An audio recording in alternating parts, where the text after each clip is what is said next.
Nasa mong biodata, nabisto tuloy kung anong edad ako nag-graduate, hindi ka natapanganak si Mayor Lani Cayetano. Ako po yung nagagalak na kasama kayo ngayong araw na ito, lalo-lalo na si Mayor Lani Cayetano. Ito bang pinakabatang mayor sa buong Metro Manila? Ha? Oh yeah, in the highly urbanized, yes, and the president of the League of City Mayors. So, congratulations for all the good work you're doing for the city of Taguig. And I'm so happy to know that there are still hectares upon hectares of lakeside land that is not overly developed to big structures. While it is good that we have sustainable economic development, but it's also very heartwarming and inspiring to know that the ducks have returned, according to Mayor Lani, to Laguna Lake in the Taguig side, and that she has demo farms of melon and other fruits and vegetables, and I look forward to visiting that. And I think if our urbanized cities could have a patch of forest or a patch of, more than a patch, of land for demo farms, that would be a great tourism site so that we don't lose maganda yung konsepto nyo, probinsiyudad, no? Yung ating pagka-probinsya. Ako rin ay galing sa probinsya, hindi nyo na itatanong. Hindi naman ako taga Makati eh. Ako po yung napanganak sa Malabon. Nung Malabon ay Rizal pa lamang. Hindi pa po kami Metro Manila. Kaya, bagamat ako yung nag-aaral sa Assumption, sa Makati, ako po yung probinsya na. Ako po, mga klase ko lahat, malapit sa mga syudad, ako po sa Malabon, Rizal. And I'm very proud of that. And I speak about Malabon because earlier, I was telling Mayor Lani, it would be great if the 28 barangays of the city of Taguig, one of which, BGC, is already a model barangay for ecological solid waste management. And the reason why I mentioned Barangay Potrero, then called Barrio Potrero when I was born, it is overly populated, just like many barangays in Taguig.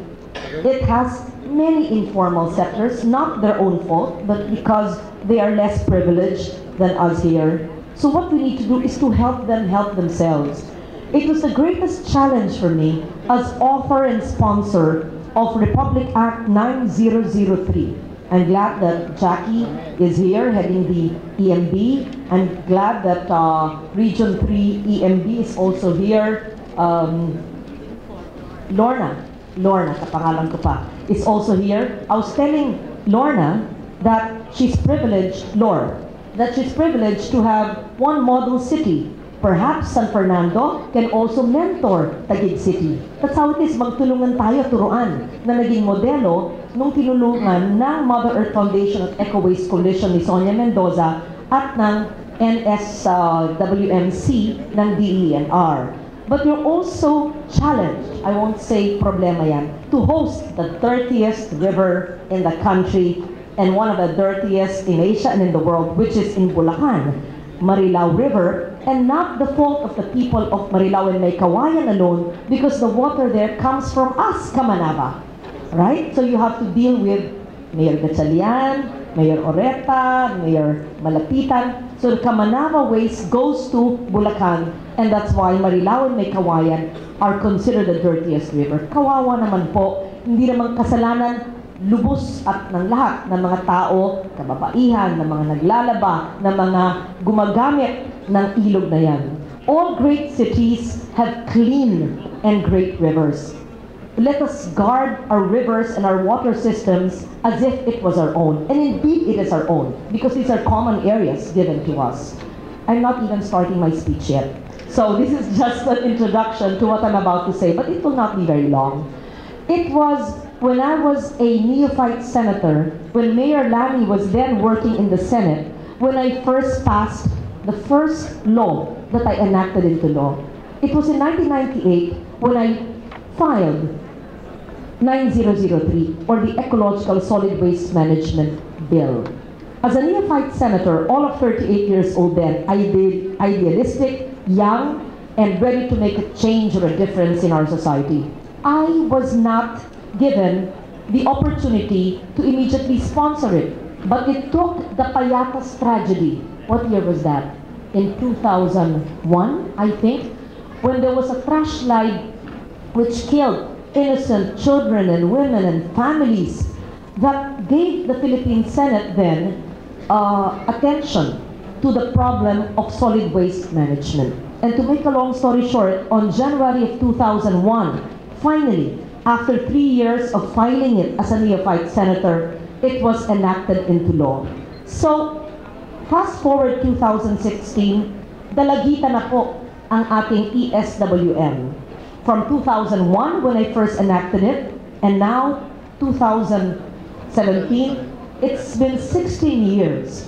And of course, we expect the 1,634 cities and municipalities must implement the ecological solid waste management law that segregates waste at source, recycles, and composts.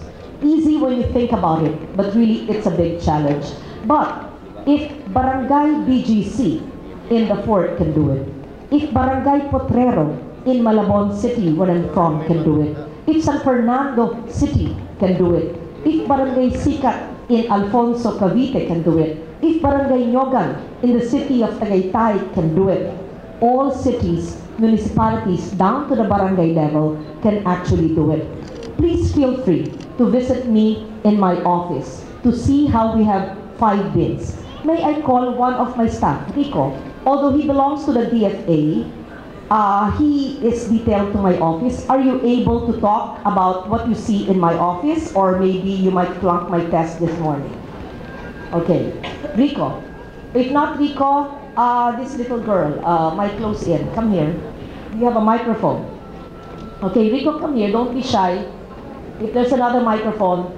So Rico from DFA, and this young girl, the 3 of you, just jointly tell the body and tell them, how do we implement RA 9003 in my office? Catherine, you can joke. I do this and I surprise my staff whenever I am in a forum, just to test them if they actually understand my law and to prove to you that we walk our talk and I practice what I preach, very strict of how many bins we have in our office. Hannah, she's a new hire in my office, UP Los Baños graduate, may not be an expert yet in ESWM because you've only been with me for a few months, but let's see. But you eat in the kitchenette, you tell them, how many bins do we have in our office? Hello. Hello, good morning. Senator Legarda strictly implements her law, the RA 9003, or the Ecological Solid Waste Management Act of 2001. So, in the office, we practice proper waste segregation. We have 5 bins. First is the biodegradable, or yung mga nabubulok. So this waste, ito po yung mga waste that easily decompose. So example of these are carton at saka leaves. So second, we have non-biodegradable or the recyclables. So this waste, ito po yung mga basura na can be used for other purposes. So pwede din po itong pagkakitaan. Another like is bote, lata, like bote, plastic. tin cans, plastic. And next is residual or latak. So ito naman pong waste na to is, ito po yung mga basura na hindi na pwede pang i-recycle. So ito po ay usually kinokolekta na ng mga garbage collectors at dapat po, ito po ay yung makikita natin sa sanitary landfill natin. And next is yung food waste or yung natitirang pagkain. So yung mga basura po na, ito po namang food waste, natutunan ko po from Senator Legarda na pwede po pala itong gamitin na organic fertilizer. So, lagyan po lamang natin ng soil, twigs, at saka leaves. Meron na tayong homemade organic fertilizer. And lastly, meron po kaming bin for recyclable papers only. So, ang ginagawa po namin is yung mga gamit na po na papers, nire-reuse po namin siya. Yung likod po ng papers is ginagamit po namin pang draft po ng mga letters. So, in the office, we have 5 bins and we practice the proper waste segregation. Very good! Aba, bagong staff ko lang to. UP Los Baños. Pasado yung bata. 76. Hindi. Magaling, magaling. 85 ang grado mo. O, itong batang-batang ito. Last ka na, Rico, DFA. O, bago rin yan. Taga Sanchez Mira ka ganyang bata. At bago rin sa staff ko. Baka nanginginig, 20 years old lang yan.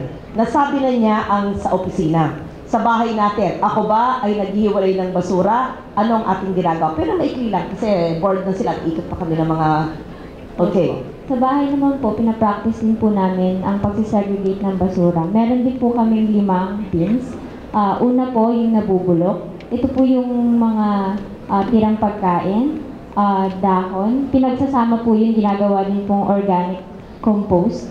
Meron din po kaming lalagyan nun na compost pit, sinasamahan po ng soil. And then another one po is yung latak po. Yung mga plastic po na hindi na pwedeng magamit or foil, pwede rin po. Another one po ulit is yung na mga nare-recycle po. Like bote, lata, plastic. Yung susunod po is yung hazardous. Yun po yung battery, yung mga electronics po na hindi na pwedeng magamit. Tsaka yung mga nakakalason po. Then, meron din po kaming recycled po na paper na pwede pong magamit yung likod. Yun, Okay. yun lang po. Okay, pasado naman. O wala ka nang sasabihin, Rico. Ha? Natapos na ng dalawang babae. Okay, good. So, what am I trying to show you? That's fine. Thank you very much to my staff. Yes. And this is not just talk. You're welcome to visit me in the office to see. The Senate also has its own MRF. The Material Recovery Facility does not have, hindi po kailangan maging magara na lugar o sementado. Pwede rin pong kahoy lang, pwedeng nakahiwalay lang po yung lalagyan ng botelata plastic, yung lalagyan po ng mga food waste, pero yan po ay dapat nakabaon sa lupa para paglagay po natin ng food waste, kung yun lang, aamoy. Lagyan po natin ng lupa, lagyan po natin ng dry leaves, lagyan po natin ng twigs, at tatakpan po natin para po hindi bangawin. Tapos yung botelata plastic, kung malaki-laki, gaya ng mga koklitro na ating puputulin, pwede po doon ilalagay ang mga seedlings na tinatanim po natin. In fact, namimigay po ako ng mga buto. Ang hindi lang nasabi ng staff ko, ako po hindi nagtatapon ng buto. Dahil yung buto ng passion fruit na ako ay nagtatanim, puno yung prutas na papaya, yung buto ng mangga, lahat ng buto ng prutas na aking kinakain, tinatabi po yan, bawal magtapon, sayang. Dahil ito po ay pinapatuyo, ito ay pagkapatuyo, pinapasibol, at dun ko linalagay sa aking mga recycled tin cans, recycled containers na plastic na imbis na itapon. Because everything that we throw away for garbage collection is additional solid waste that goes to the engineered sanitary landfill. And kung 100% ang ating waste, pero kung tayo po ay strictly mag-implement ng ecological solid waste management, maaring up to 80% ang ating waste diversion.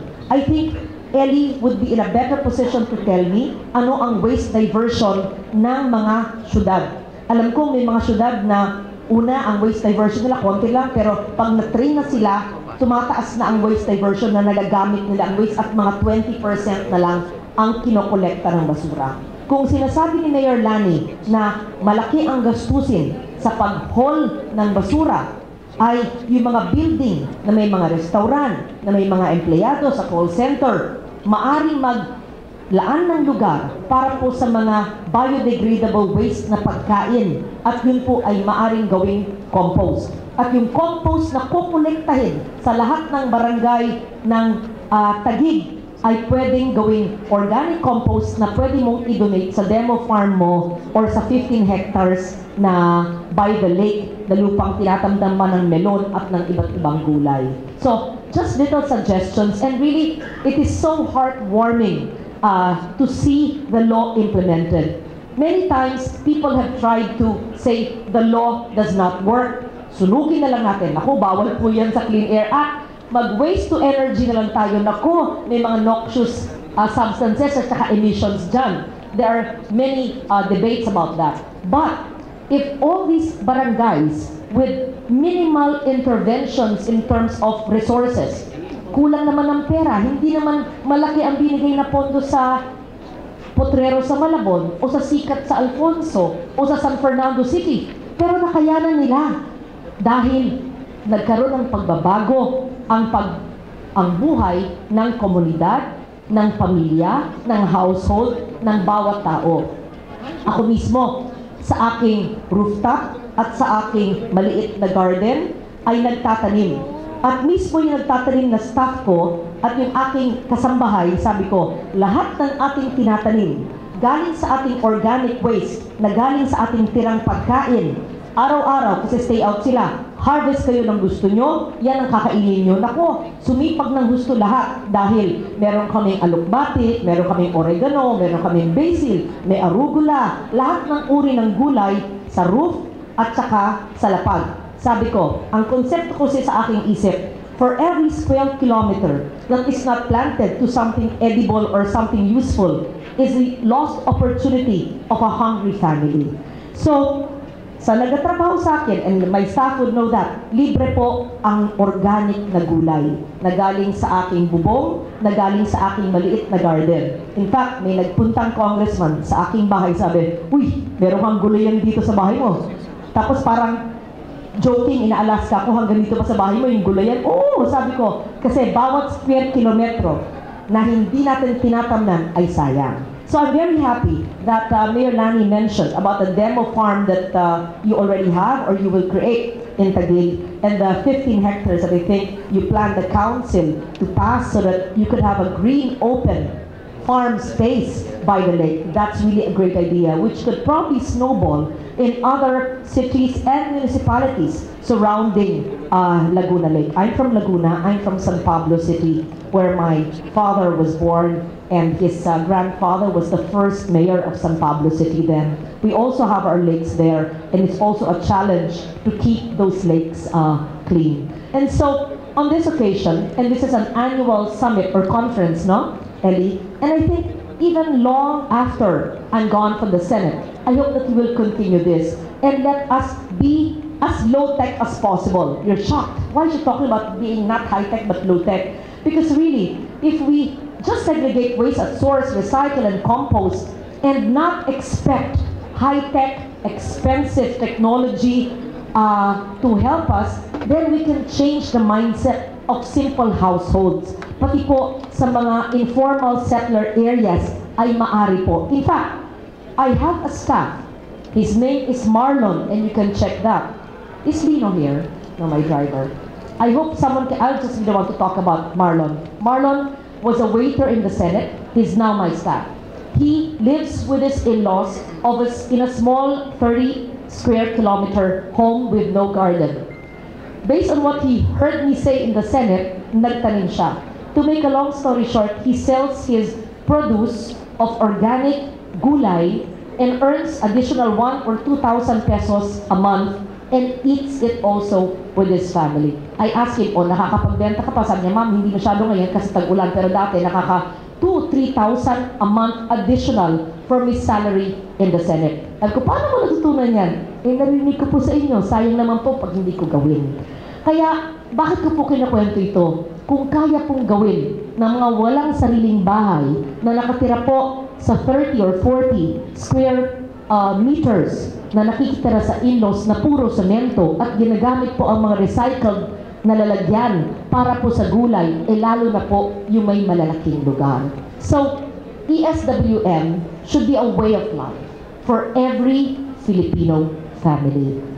It should be implemented by all local government units. I cannot do it alone. The DNR Director Ellie and Lore and our EMB Jackie and Mayor Lani cannot do it alone. We must have a paradigm shift in the way we think, in the way we live, in the way we eat, in the way we do things. And I hope that today's exhibition, conference, summit, whichever you call it, will actually be helpful for not just the 200 people here, but all of us, so that when we return home today, in our respective homes and barangays, we can start segregating waste at source, sa nabubulok at hindi nabubulok, and recycle the paper, and even plant the seeds that we usually discard para magsibol. At yan ay pwede pang sinding pamigay niyong regalo sa birthday hanggang sa Kapaskuhan. Kaya sa pagkakataong ito, ako po ay nagpapasalamat sa inyong lahat at Mayor Lani, salamat sa iyong pagsalubong sa akin ngayong araw na ito. Congratulations sa iyong napakagandang gawa sa syudad ng Taguig. And the fact that all of you are present here today in our media in this early morning's event shows your interest in protecting Mother Earth and in nurturing nature. So let's all be climate warriors in the simple way that we can.